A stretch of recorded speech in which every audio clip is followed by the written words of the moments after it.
ने दी करियर की कुर्बानी, नाराज पिता को मनाने के लिए छोड़ी फिल्में, डायरेक्टर ने धोखा दिया तो जिंदगी भर नहीं की शादी।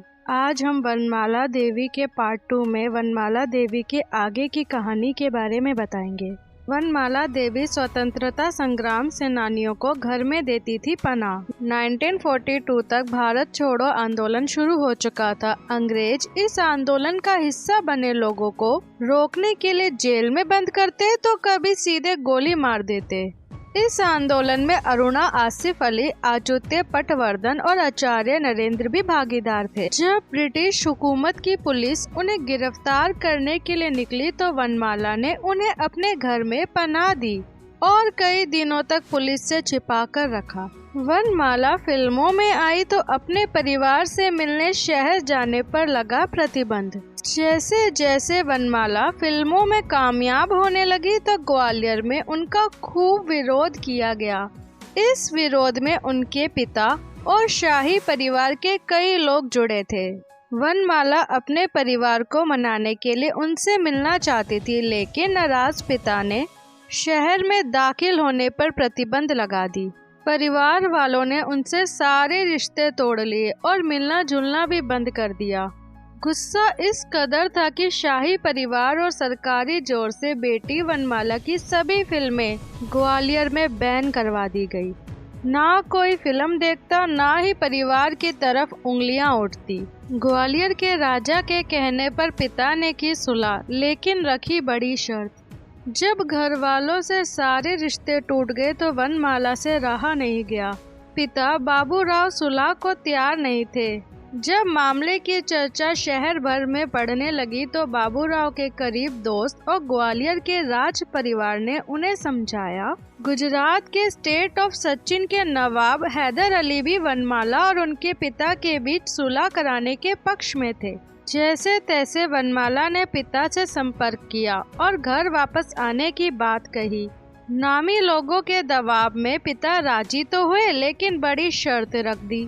शर्त थी अगर घर वापस आना है तो फिल्में छोड़नी पड़ेगी और फिल्मी दुनिया से जुड़े हर व्यक्ति से संबंध तोड़ना होगा। जब परिवार की तरफ से दबाव बढ़ने लगा तो वनमाला को आखिरकार झुकना ही पड़ा।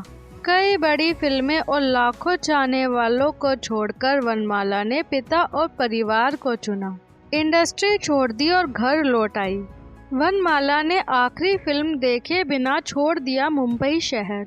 1953 की फिल्म श्यामची आई उनकी आखिरी मराठी फिल्म और अंगारे उनकी आखिरी हिंदी फिल्म रही। फिल्म अंगारे साल 1954 में रिलीज हुई, लेकिन इसकी रिलीज से पहले ही वनमाला को सपनों का शहर मुंबई छोड़कर घर वालों के पास ग्वालियर आना पड़ा। ग्वालियर में इनकी फिल्में बैन होने के कारण वनमाला ने अपनी आखिरी फिल्म देखी ही नहीं। वनमाला देवी घर लौटी तो सन्यासी बनकर काटी जिंदगी। वनमाला को जन्म के समय सुशीला देवी नाम मिला था, जो फिल्मों में आने के बाद बदल गया था। जब पिता दोबारा घर ले आए तो वनमाला फिर सुशीला देवी बनकर रहने लगी।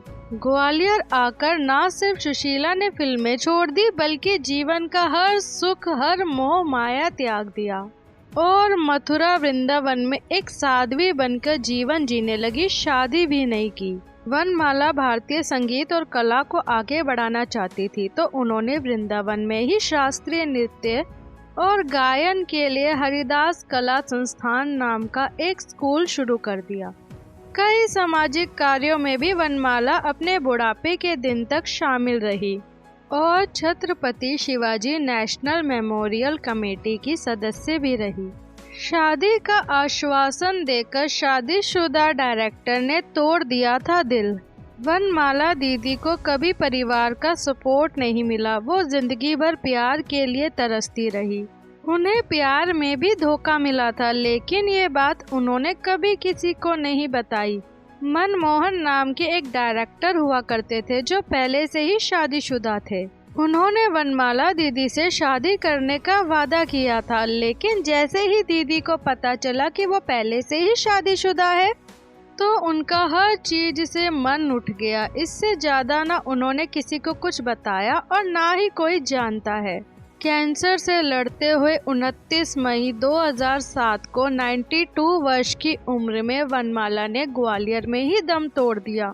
आप वनमाला देवी के बारे में क्या कहना चाहेंगे, हमें कमेंट बॉक्स में ज़रूर बताइए। अभी के लिए इतना ही। ऐसी ही जानकारी के लिए हमारे चैनल को सब्सक्राइब करना ना भूलें। Bye bye.